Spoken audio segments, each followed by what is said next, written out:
துணியை கிழித்து காயத்தை கட்டினார்கள்.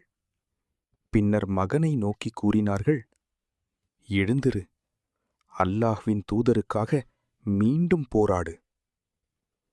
அந்த வார்த்தைகள் ஈமானின் உயரத்தை காட்டியது.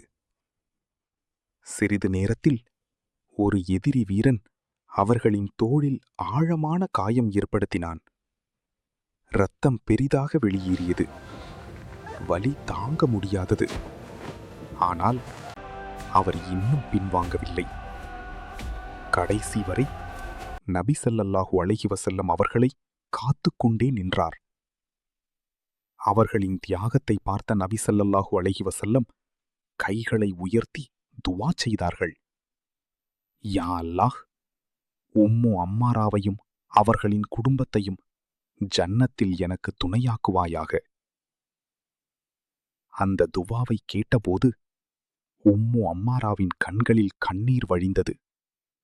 அது வலியின் கண்ணீர் அல்ல, அது ஈமானின் வெற்றி. உஹுத் போரின் மணலில் ஒரு பெண்ணின் பெயர் வரலாறாக எழுதப்பட்டது. உயிரால் நபியை காத்த வீரத்தாய் உம்மு அம்மாரா ரதியல்லாஹு அன்ஹா.